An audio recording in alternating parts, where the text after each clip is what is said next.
하나님께서 행하시는 일을 누가 짐작할 수 있겠고 또 그것을 누가 평가할 수 있겠습니까? 어떤 면에서 보면 우리의 기본적인 상식, 법칙도 초월하시면서 우리를 구원하시기 위해서 기사와 이적을 행하시는 분이 하나님이신 것을 우리는 믿습니다. 구약의 하나님과 신약의 예수님을 우리가 비교하면서 엄해하시고 무서운 하나님과 또 사랑과 자비의 예수님과 대조하면서 우리가 기독교는 예수 그리스도가 중심이 되는 것처럼 이야기하지만 그러나 엄밀한 의미에서 보면 성부와 성자와 성령의 공통적 사역을 통해서 우리의 구속이 완성된 것이며 구약의 하나님은 하나님의 공의를 드러낸다고 볼 수 있고 예수님의 구속의 사역은 그 하나님의 공의로우심을 사랑으로 표현한 현실적인 우리 가운데 나타난 사랑의 표징이라고 볼 수 있습니다. 그래서 사도 바울은 바로 이 땅에 주님 오심이 하나님의 사랑의 확증이다 이렇게 표현했던 것을 우리가 기억하시기 바랍니다. 그러한 하나님께서 자기 백성을 사랑하시되 끝까지 사랑하셨다고 성경은 이야기하고 있고 구약의 이스라엘 백성들을 택하셔서 그들을 통해서 모든 만민이 복을 얻도록 하는 복의 근원이 되게 하는 역사를 이루셨습니다.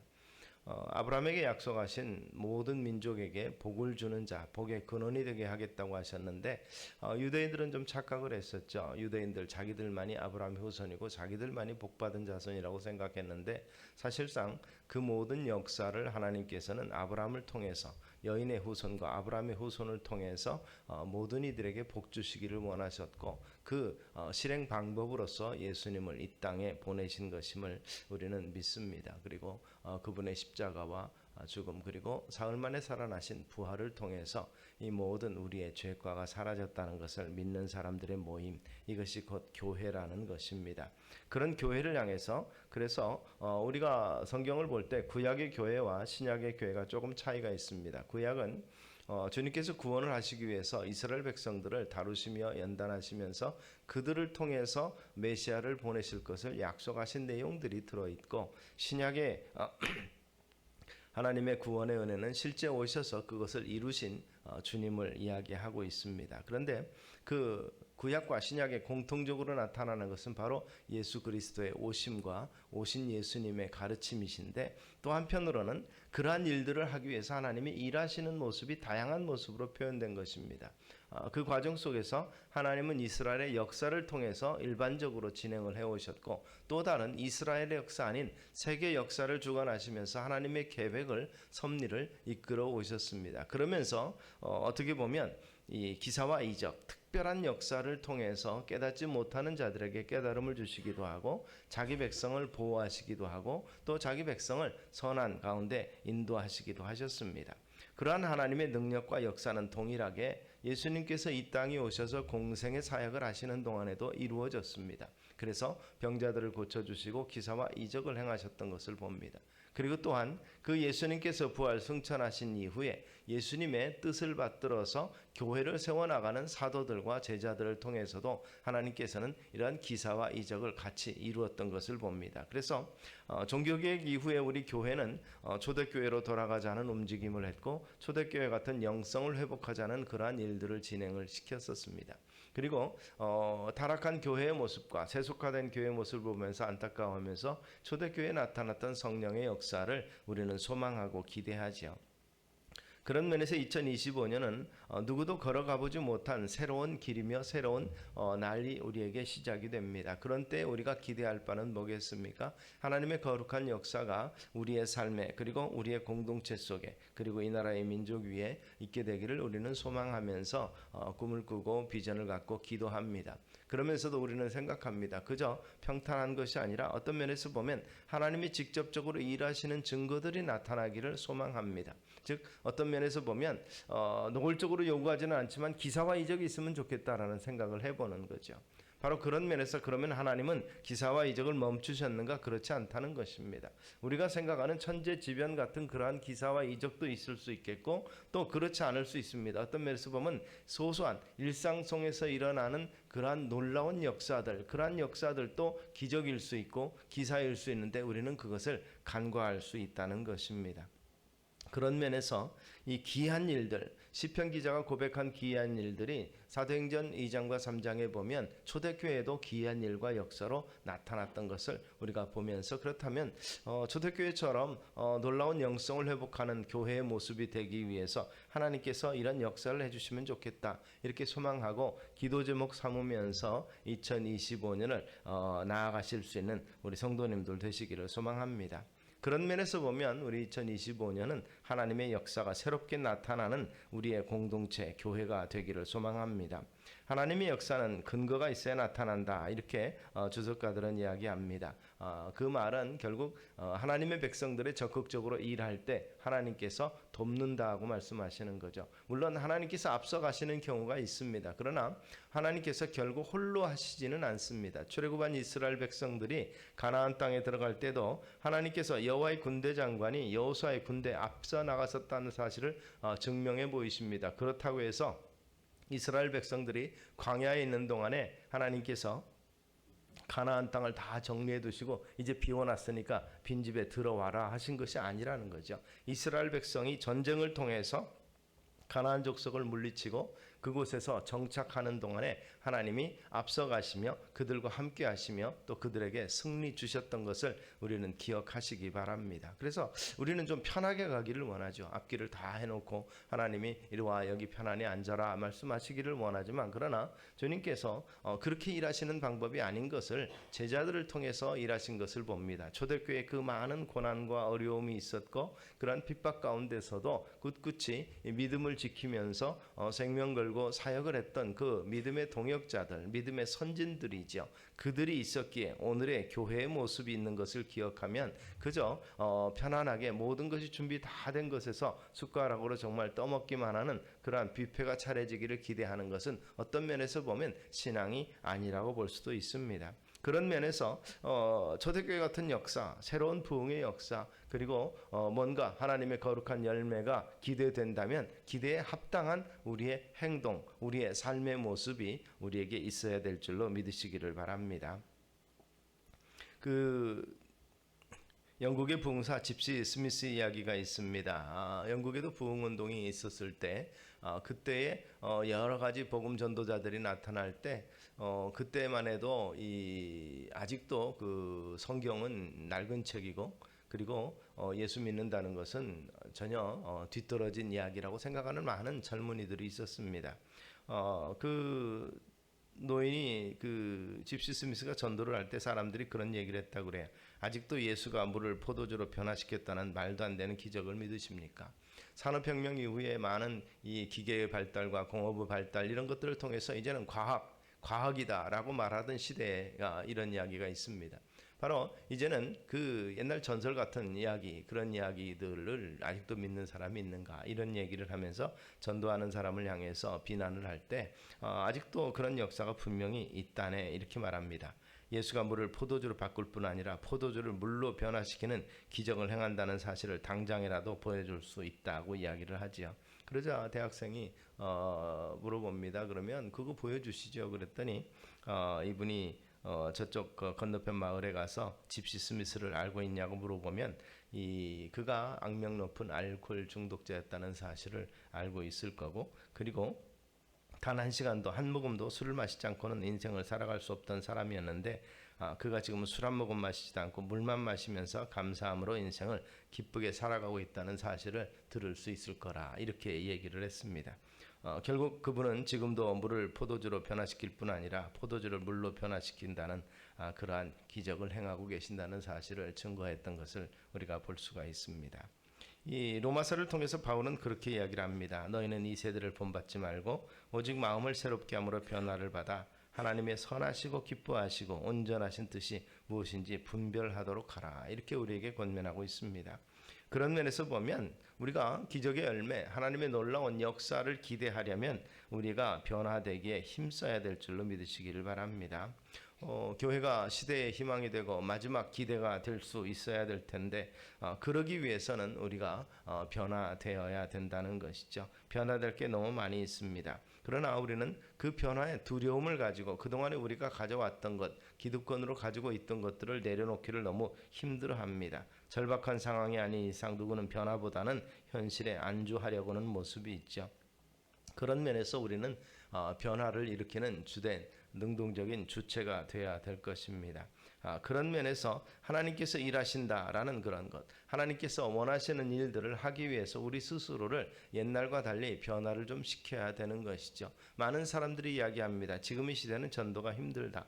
국민소득이 기본적으로 2,000달러가 넘어가면 전도가 힘들다는데 우리는 2만 달러가 넘어가는 시대에 살고 있지 않습니까? 그러니까 사실 교회보다 즐거움이 더 많은 거죠. 교회 바깥 세상이 더욱더 재미있고 즐겁고 편안하고 좋은데 굳이 무엇 때문에 예수 믿어야 되느냐 이런. 그러나 그럼에도 불구하고 아직도 많은 절박한 사람들이 있고 그런 사람들을 향해서 복음이 전파되기를 주님께서는 지금도 기도하고 계시는데 주님께서 직접 찾아가시지 아니하고 자기 백성들 교회를 통해서 그 같은 역사를 이루시기를 원하시는 것입니다. 한때 인구의 4분의 1이 교인이었다 이렇게 우리가 스스로 자부심을 가진 때도 있었지만 갈수록 교회가 쇠퇴하는 그러한 모습들 그리고 중간에 애매한 모습으로서 대형 교회는 성장하지만 그러나 중형 사이즈 교회들은 자기 관리하기 힘든 그러한 어려운 시대를 가지고 있다고 이렇게 사람들이 분석을 합니다. 이런 때 가만히 보면 교회가 움직이지 않고 있다 이렇게 비평하는 사람들이 있습니다. 교회가 움직이지 않고 있다. 그저 현상 유지에 안주하고 있는 교회의 모습이다. 열심히 더욱더 복음을 위해서 뛰어야 될 텐데 해봐야 사람들이 움직이지 않는다라고 핑계한다는 것입니다. 전해봐야 사람들이 정말 고웃음 친다는 것이죠. 그런 면에서 이제는 교회가 보일 것을 다 보여줬다고 세상 사람들이 생각하는 거예요. 자기들끼리만 편안하고 그리고 자기들끼리만 교제하고 그러한 모습이라는 것이죠. 그리고 위선적인 모습을 가지고 있다는 그러한 모습을 가지고 있는 것입니다. 바로 이런 부분에 대해서 우리 스스로가 정말 우리는 이 말씀에 비추어서 살고 있는가, 주님께서 주신 그 가르침을 그대로 실행하면서 우리가 살아가고 있는가를 한번 돌아볼 수 있게 되기를 주의 이름으로 축원합니다. 그래서 말씀 중심으로 주님이 원하시는 쪽으로 살아가는지, 그렇지 않다면 그것에 대해서 우리가 얼마만큼 멀리 왔는지를 말씀의 거울에 비춰보아야 돌아가게 되는 것이죠. 그래서 요즘에 운전하다 보면 참 편하죠. 내비게이션이 웬만한 도로를 다 가르쳐 줍니다. 전에 지도 가지고 찾아다닐 때는 그리고 알고 있는 길 또 보면서 찾아가는데 요즘에는 보면 이 너무 새로운 길들, 좋은 길들이 많이 뚫려 있어서 옛날에 가지고 있던 지식 가지고는 도저히 감을 잡지를 못해요. 그래서 내비게이션을 굉장히 의지하는데 그러다 보니까 문제가 좀 있습니다. 분명히 이 GPS를 통해서 내비게이션이 정확한 이 어떤 그 정보를 전달해 주면 되는데 그렇지 못합니다. 강남의 어느 큰 빌딩에 모임이 있어서 갔는데 한 블록 자체가 큰 빌딩이다 보니까 오피스 건물도 있고 그런 건물도 있는데 그 안에서 지하에서 나가는 방향이 어디 방향 잔뜩 있는데 어디로 가야 될지를 모르겠어요. 그런데 분명하게 교회로 돌아오는 방향을 찍었는데 안에서 돌 때마다 이게 바뀝니다. 땡땡거리면서 또 바꾸고 땡땡거리면서 또 바꾸고 이 도대체 어떻게 나가라는지 모르겠어요. 그러니까 GPS 신호가 정확하게 수신이 안 되니까 얘가 헤매고 있는 거예요. 그래서 일단 나가고 보자. 그리고 나갔어요. 나갔더니 또 헤매는 거예요. 분명히 처음에 나올 때는 좌회전 기다리라고 해서 열심히 뚫고서 4차선에서 1차선 거 뚫고 나가는데 갑자기 거기서 땡땡거리더니 우회전하라는 겁니다. 좌회전 차선에 서 있는데 우회전하라는 거예요. 그래서 횡단보도 지난 다음에 깜빡이 켜고 이 손을 내가면서 양해해가면서 뺑뺑 돌면 안 되니까 우회전을 했더니 우회전하자마자 거기서 유턴하십시오 이렇게 나오는 거예요. 답답해서 죽겠는 거예요. 거기서 좌회전했으면 그냥 갈 거를 가서 다시 우회전할 거를 왜? 그러니까 정보가 정확하지 않으니까 그런 문제가 생기는 거예요. 내가 어디에 있는지 위치를 못 잡는 거예요. 교회가 흔들리는 모습이 왜 그렇습니까? 정확하게 내 위치가 어디에 있는지, 거룩한 백성으로서 위치가 어디에 있는지를 깨닫지 못하니까 흔들리는 거예요.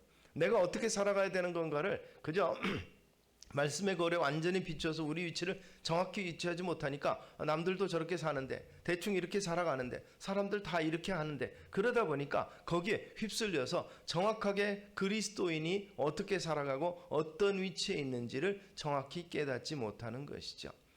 김정한 목사님의 사모님이 일화가 참 많이 있는데 그분이 하시는 말씀이 늘 그런 말씀이 있었다고 그래서 김효선 목사님이 제가 미국에 있을 때 교제도 하고 그런 하면서 자기 어머니 얘기를 참 많이 했었는데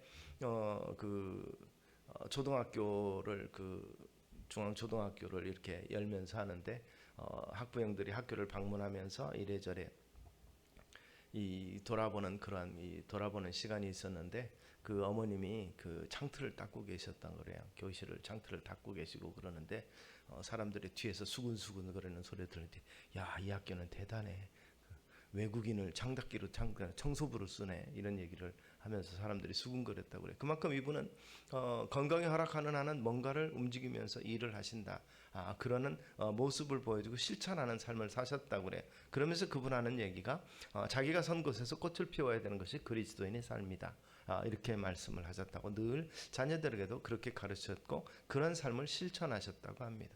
우리가 선 위치에서 꽃을 피우는 그리스도의 향기를 드러내는 삶, 그런 삶을 위해서 우리가 그렇다면 아직도 향기가 없거나 또는 열매가 없다면 우리는 그것을 위해서 근본적인 문제를 찾기 위해서 변화를 추구해야 되지 않겠는가, 이런 부분입니다. 하나님의 역사가 나타나기 위해서는 하나님이 변하시는 것이 아니라 우리가 먼저 변화해야 된다는 사실을 우리가 인식할 수 있게 되기를 주의 이름으로 축원합니다. 그래서 우리가 정말 말씀으로 그리스도 안에서 온전한 그리스도인이 되기 전에 우리는 외적인 변화를 기대하기보다는 우리 내부적인 변화가 먼저 일어나야 된다는 사실을, 그리고 그 변화가 일어나기 위해서 필요한 것은 뭡니까? 우리가 병들어 있는지는 돌아보는 거죠. 치유해야 되는 거, 회복이 일어나야 된다는 사실을 우리가 기억하실 수 있게 되기를 바랍니다. 그런 면에서 교회가 회복되기 위해서는 우리 자신이 먼저 치유되는 역사가 나타나는 거죠. 혹시나 우리는 계속해서 우리 가운데 상처가 있는 것을, 어떤 면에서 보면 그동안에 가지고 있었던 여러 가지 어려움 속에서 우리가 더 나아가지 못하는 것을 발목 잡고 있는 부분은 없는지 우리 자신을 돌아볼 수 있게 되기를 바랍니다. 절망 가운데 무너졌어도 또 깨어졌어도 하나님의 은혜가 임하면 회복이 되는 역사가 나타나는 것을 시편 기자는 그렇게 말합니다. 만군의 하나님이 우리를 회복하여 주시고 주의 얼굴의 광채를 비추사 우리가 구원을 얻게 하소서. 그런 면에서 우리의 마음의 상처가 치유되지 아니한 상태 속에서 남을 치유하기가 쉽지가 않은 것입니다.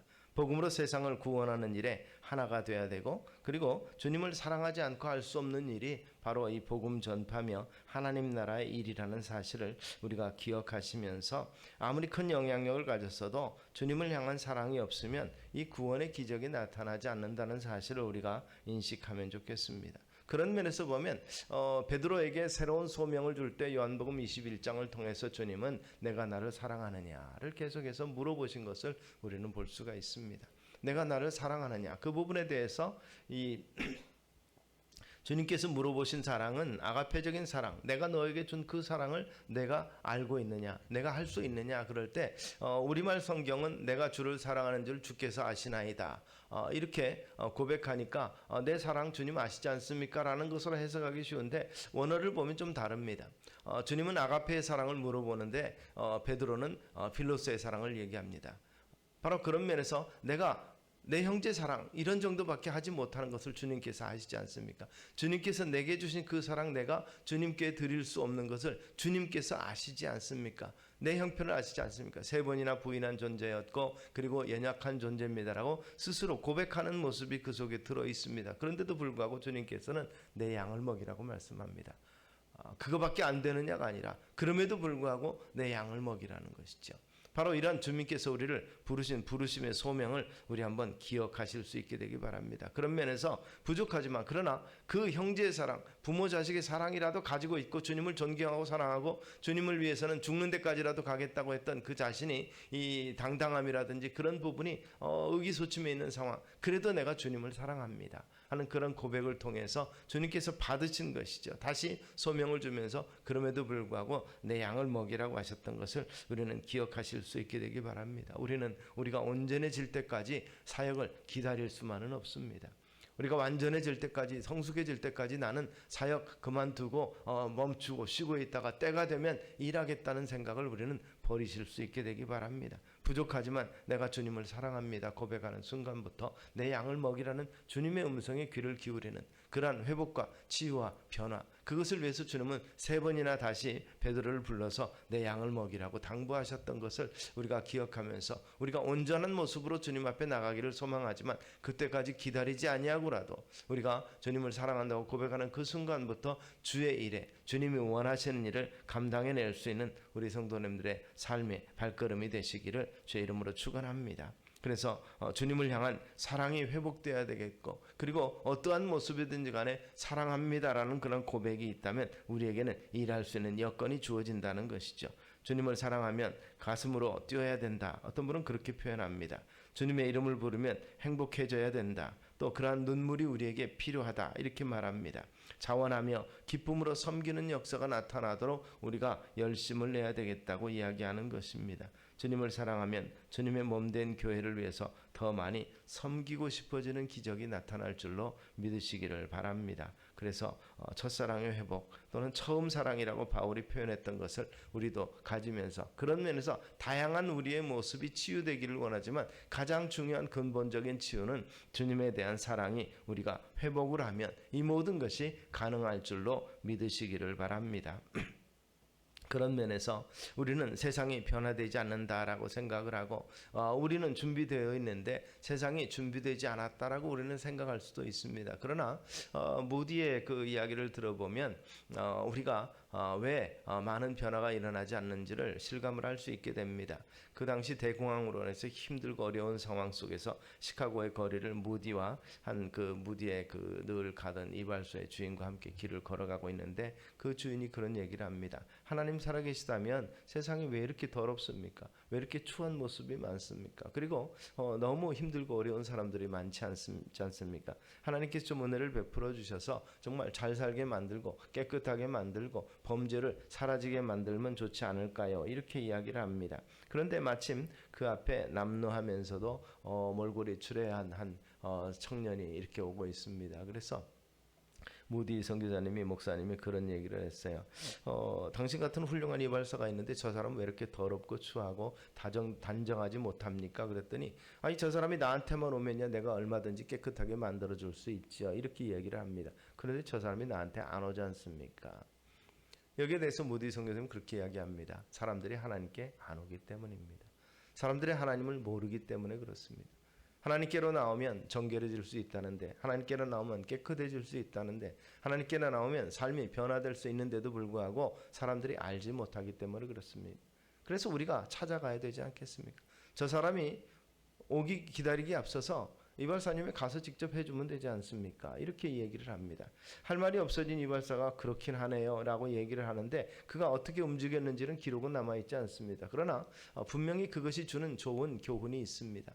사람들이 오지 않는다고, 사람들이 교회를 어떻게 평가한다고, 성도들을 어떻게 평가한다고 이야기에 앞서서 우리가 정말 그들에게 다가가는, 그래서 치유와 회복의 역사의 현장을, 삶을 보여주는 삶을 살아갈 수 있는 우리가 되기를 소망합니다. 우리 속에 있는 증거가 보여줘야 되지 않겠는가, 그리고 그 증거를 보여주기 위해서 우리가 발로 뛰어야 되지 않겠는가 생각하실 수 있는 우리 성도님들 되시기를 소망합니다.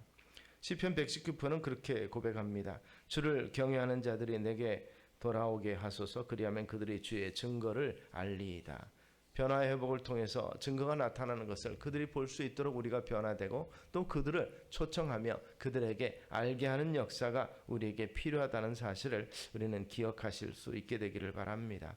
그런 면에서 하나님의 역사하심이 우리의 삶 속에서 우리의 공동체를 통해서 나타나는 2025년을 우리가 기대하고 또 기도하실 수 있는 우리 성도님들 되시기를 소망합니다. 먼저 우리 가운데 변화가 일어나고 또 우리가 사랑을 회복하고 또 우리가 치유되는 역사를 통해서 새로운 변화를 우리가 꿈꿀 수 있는 우리 성도님들 다 되시기를 주의 이름으로 축원합니다. 기도하겠습니다. 사랑과 은혜가 많으신 아버지 하나님, 날마다 하나님의 역사하심이 나타나는 교회를 이루어가는 우리가 되기를 소망합니다. 그래서 정말 세상이 변하기 앞서서 우리가 먼저 변화되게 하시고 그것을 위해서 처음 사랑을 회복하며 또한 우리의 모든 상처가 주의 은혜로 치유되고 회복이 되는 역사를 먼저 경험하는 우리가 되게 하여 주시옵소서. 그래야 해서 참으로 어느 곳에 있든지 거룩한 향기를 드러낼 수 있는 치유된 온전한 모습이 주님 앞으로 우리 공동체가 만들어 나갈 수 있도록 은총도 해 주시옵소서. 예수님 이름으로 기도드리옵나이다. 아멘.